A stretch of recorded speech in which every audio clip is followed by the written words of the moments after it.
नमस्कार, निष्ठाज आर्ट्स या माझ्या YouTube चॅनलमध्ये तुमचं सर्वांचं खूप खूप स्वागत आहे। तर आजच्या व्हिडिओमध्ये मी तुम्हाला बॅकड्रॉप शिकवणार आहे। आता गौरी गणपतीचा सण जवळच आलेला आहे, तर गणपतीच्या सणासाठी आपल्याला मेन तर बॅकड्रॉप हा लागतोच। लास्ट व्हिडिओ पण माझा एक बॅकड्रॉपचा मी या माझ्या पेजवरती अपलोड केलेला आहे, तो पण तुम्ही बघू शकता। ती व्ही शेप मध्ये डिझाइन होती आणि ही आता तुम्ही माझ्या बॅक साइडला बघू शकता। बॅकड्रॉप हा रेक्टेंगल आकारामध्ये आहे। तर हा कस्टमरची ऑर्डर आहे। आता ही कस्टमरची ऑर्डर बनवता मी आजचा हा व्हिडिओ तुमच्यासाठी अपलोड केलेला आहे।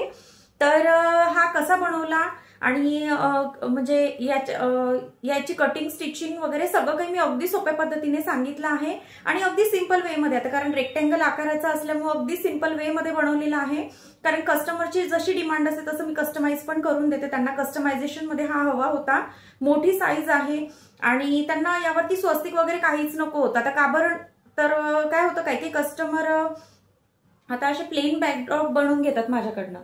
आता हे कशासाठी बनवून घेतात, लास्ट इयर पण माझ्याकडनं बऱ्याच कस्टमरनी असे प्लेन मध्ये बॅकड्रॉप बनवून घेतले, म्हणजे त्यांना प्रिंट नको असते किंवा स्वस्तिक नको असतो। तर हे कशासाठी, तर त्यांनीच मला सांगितलं, जसं कस्टमरनीच मला सांगितलं की काय होतं, गणपतीला आपण 10 दिवस हा बॅकड्रॉप वापरतो, नंतर वर्षभर तो बॅकड्रॉप आपला पडून राहतो। मग आता त्याचा वापर आपला परत आणखी दुसऱ्या कामासाठी झाला पाहिजे, म्हणजे दुसऱ्या कुठल्या इव्हेंटसाठी झाला पाहिजे, म्हणून ते काय करतात की पहिले गणपतीला याचा वापर करतात आणि गणपती झाल्यानंतर जसं आता आपण केळवणाला कोणाला बोलवतो, हल्ली आजकाल केळवणाचं पण फार क्रेज आलेला आहे।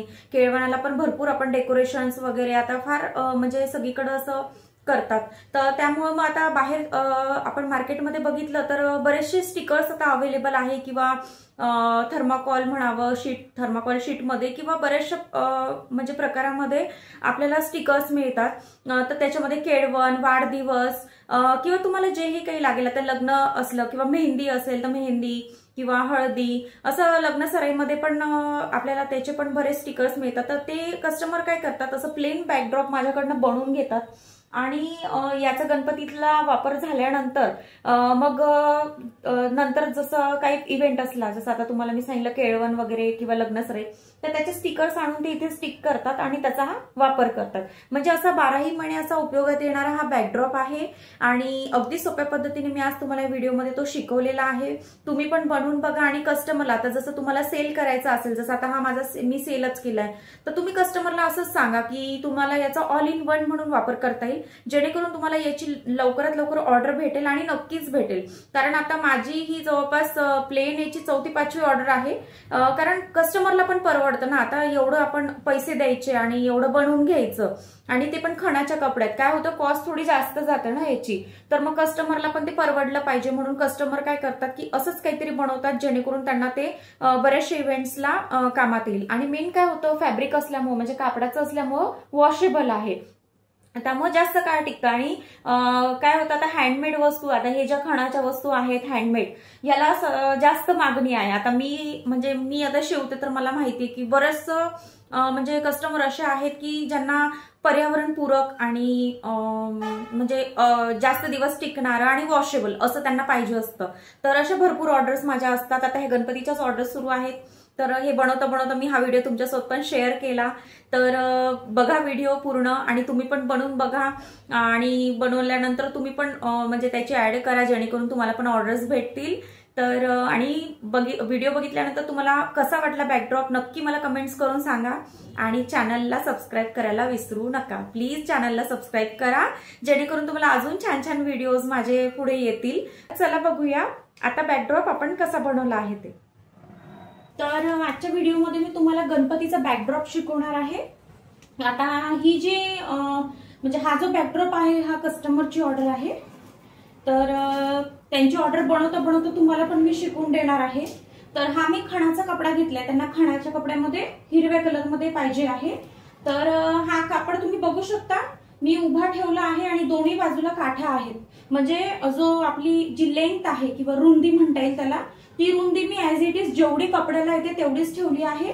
त्याच्यामध्ये म्हणजे रुंदीमध्ये मी काहीही कट केलेलं नाहीये। आणि लांबी जी आहे ती लांबी मी घेतली आहे 49 इंच घेतली आहे। 49 म्हणजे आता हा रेडी करून मला 48 इंचाचा तयार करायचा आहे, तर मी 48 प्लस 1 इंच अशी लांबी घेतली, म्हणजे 49 लांबीला आणि रुंदी जेवढी आहे तेवढीच घेतली, कारण त्यांना दोन्ही बाजूला काठ हवे आहेत, तर ते काठ आपल्याला कट करता येणार नाही, म्हणून जेवढा कापड आहे तेवढा मी यामध्ये वापरलाय। तर आता याच्या सेम मापाचं मी हे अस्तर कट करून घेतलेलं आहे। आता अस्तर आपलं जे येतं, याचा जो पणा आहे तो हा थोडा लहान येतो, हे बघा। तर मी इथे जॉईंट लावला आहे, एवढी पट्टी मी जॉईंट लावली आहे, कारण याचा पणा कमी येतो, लांबीला हा आपल्याला जेवढा लागतो तेवढा भेटतो। तर असं सेम मी अस्तर कट करून घेतलेला आहे आणि सेम याच मापाचा मी कॅनव्हास कट करून घेतलेला आहे। तर कॅनव्हास मी यामध्ये घालणार आहे, तर हा ऑप्शनल आहे, जर तुम्हाला कॅनव्हास नको असेल तर तुम्ही नाही घातला तरी चालेल। फक्त कॅनव्हास मी यासाठी घालते की कारण जेव्हा आपण तो लटकवतो भिंतीवरती तर तो असा छान येतो आणि कडक येतो, त्याला म्हणजे कडकपणा येतो, म्हणून मी कॅनव्हास हा म्हणजे याच्यामध्ये बॅकड्रॉप मध्ये घालत असते। मागच्या पण एका व्हिडिओमध्ये मी तुम्हाला एक बॅकड्रॉप दाखवला आहे, तो त्रिकोणी आकारामध्ये आहे, असं म्हणजे व्ही आकार, व्ही शेप मध्ये मी तो बनवलेला आहे। तो पण व्हिडिओ तुम्ही नक्की जाऊन बघा, म्हणजे तुम्हाला 2 डिझाईन भेटतील, ती पहिली डिझाईन आणि ही दुसरी डिझाईन आजच्या व्हिडिओत मी तुम्हाला शिकवणार आहे। तर असं मी कापड, अस्तर आणि कॅनव्हास कट करून घेतलेला आहे। तर आता काय करायचंय, आता हा जो मी सरळ ठेवला आहे जो कापड आहे तो, तर मी काय केलं, याचे म्हणजे दोन साईडला 2 कोपरे आणि याचा सेंटर काढून घेतला आहे। आता हा कशासाठी, तर हे बघा, मी 4-4 इंचाच्या अशा 3 दोरी कट करून घेतलेल्या आहे। आता कस्टमरला हे अडकवण्यासाठी जे पाहिजे आहे ते त्यांना फक्त खिळ्याला अडकवण्यासाठी म्हणूनच हा बॅकड्रॉप पाहिजे आहे, रॉड मध्ये त्यांना नको आहे। तर म्हणून मग त्यांनी मला सांगितलं की खिळ्याला अडकवण्यासाठी चाच पॅटर्न मला तुम्ही बनवून द्या। तर मी काय केलं, आता याचा सेंटर काढला पहिले आणि दोन्ही साईडला जे दोन्ही कोपरे आहेत तिथे आता आपल्याला 3ही साईडला जसं खिळ्याला अडकवण्यासाठी आपल्याला ही दोरी लावून घ्यायची, तर या 4-4 इंचाच्या मी 3 दोरी कट करून घेतलेल्या आहेत। तर आता काय करायचंय, ही अशी धरायची आहे, अशी बरोबर धरायची आहे आणि हे जे वरचं टोक आहे हे दोन एकमेकाला जोडून बरोबर इथे ठेवायचे आहेत, असे म्हणजे हे खाली आलं पाहिजे, असे ठेवायचे आहे आणि इथे शिलाई करून घ्यायची, डबल शिलाई याला करून घ्यायची, म्हणजे ही दोरी लागून जाईल। परत याला पण असा व्ही आकार तयार करून घ्यायचा आहे, बरोबर हा इथे ठेवायचा आहे आणि हा अगदीच कोपऱ्यात लावायचा नाहीये, हा थोडासा 1 इंच सोडून मग सेंटरला लावायचा आहे। कारण काय होतं, जेव्हा आपण ह्याला अस्तर आणि कॅनव्हास पलटी करतो तर आपला अर्धा इंच हा पलटी करण्यात जातो, म्हणून मग हा थोडासा 1 इंच इथनं सोडून इथे बरोबर मार्किंग करून मी घेतलेला आहे आणि इथे बरोबर आता ही दोरी खाली असा व्ही आकार करून ह्याचे जे 2 टोक आहे इथे डबल स्टिच मी करून घेणार आहे। सेम त्या भागाला पण असंच व्ही आकार करून तिथे स्टिच करून घ्यायचे। तर अशा 3 दोरी मी आता याला जोडून घेते।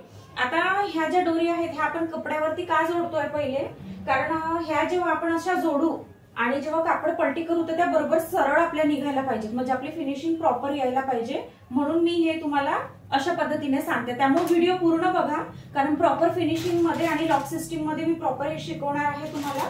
आणि ज्यांना हे आता रॉड मध्ये करायचं असेल, आता समजा मी हे खिळ्याला अडकवण्यासाठी करते आहे, पण जर तुम्हाला रॉड मध्ये, आता कोणाकडे कसं असतं पडद्यांचे रॉड असतात त्याच्यामध्ये अडकवण्यासाठी करायचं असतं, तर याच्या आधीचा जो मी एक व्हिडिओ अपलोड केलेला आहे बॅकड्रॉपचा, त्याला मी पडद्याला रॉडला अडकवण्यासाठीची डिझाईन दाखवली आहे आणि ती खालच्या साईडला व्ही शेप मध्ये ती डिझाईन मी त्या व्हिडिओमध्ये दाखवली आहे। तर तुम्हाला जर रॉडचं डिझाईन करायचं असेल, व्ही शेप मध्ये करायचं असेल तर तो व्हिडिओ जाऊन तुम्ही नक्की बघा, ठीक आहे। तर आता एवढं मी जोडून घेते दोरी। आता बघा मी काय केलंय, हे जे आहे हे बघा, या दोरी लावून घेतलेल्या आहेत अशा पूर्ण सरळ भागावरती, म्हणजे सरळ कपड्यावरती ह्या दोरी आपण 3ही साईडला लावून घेतलेल्या आहेत। आता हा सरळच कापड ठेवायचा आहे, त्यावरती हे अस्तर ठेवायचं आहे। आता हे अस्तर जे आहे बघा, आता इथे आपला जॉईंट आहे, तो जॉईंटचा जो आतला भाग आहे तो आतला भाग म्हणजे उलट ठेवायचा आहे याच्यावरती अस्तर, ठीक आहे। म्हणजे सरळ कापड, त्यावरती हे उलट अस्तर आणि त्यावरती हा कॅनव्हास। आता याला मी पल्स पिन लावून घेतलेले आहेत सर्व ठिकाणी, म्हणजे हा व्यवस्थित राहील आणि हलणार नाही शिवताना। आता काय करायचंय, बरोबर ती बाजू, ती 1 पूर्ण, हे 2 आणि हे 3, या 3ही बाजू पाव ते अर्धा इंचावरती शिलाई करून घ्यायची आहे। आणि जी खालची बाजू आहे ती आपल्याला ओपन ठेवायची आहे, ती कशासाठी, कारण आपल्याला हा पलटी करायचा आहे त्यासाठी। तर मी आता या 3ही बाजू वरच्या अर्धा ते पाव इंचावरती शिलाई करून घेते तर तीनही बाजू स्टिच करून घेतलेले आहेत आणि खालची बाजू ओपन ठेवली आहे। आता याला नॉच देऊन आपण पलटी करूया।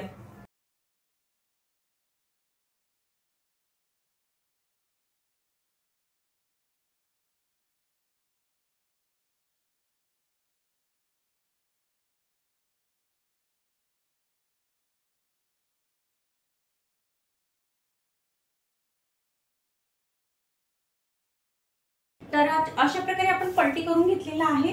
बघू शकता हे बघा प्रॉपर आपलं झालेलं आहे तयार हा।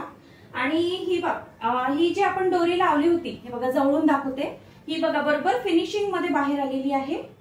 अशी प्रॉपर फिनिशिंग मध्ये मी शिकवत असते। हे बघा कुठेच नाही। आता बॅक साईडला पण बघा तुम्हाला दोरी दिसते बाहेरून, नाही इथनं पण नाही दिसत आहे, बरोबर ती आत गेलेली आहे। अशी प्रॉपर फिनिशिंग आपली दोरीमध्ये आलेली आहे। आता काय करायचंय, आता या तीनही बाजू ज्या आहेत सरळ करून घेतल्यानंतर याला दाबटीप द्यायची आहे काठाकाठाने। तर मी याला तीनही बाजूला पहिले दाबटीप देते आणि हा जो ओपन पोर्शन आहे याला पण असं आतमध्ये घेऊन असं बरं प्रॉपर दोन्ही हे घेऊन याला पण मी पॅक करून घेणार आहे। तर आता याला दाबटीप देऊन याला मी पॅक करून घेते। तुम्हाला हा व्हिडिओ कसा वाटला नक्की मला कमेंट्स करून सांगा आणि माझ्या चॅनलला नक्की सबस्क्राईब करा, जेणेकरून तुम्हाला नवनवीन व्हिडिओ जे काही मी आता पुढे शिकवणार आहे ते तुम्हाला बघायला भेटतील। आणि वरती जे बेल आयकॉन दिला आहे त्याला ऑन करा, जेणेकरून तुम्हाला माझ्या नवीन व्हिडिओ जेव्हा मी अपलोड करेल त्याचं नोटिफिकेशन्स तुम्हाला येईल। तर भेटूया पुढच्या व्हिडिओमध्ये। धन्यवाद।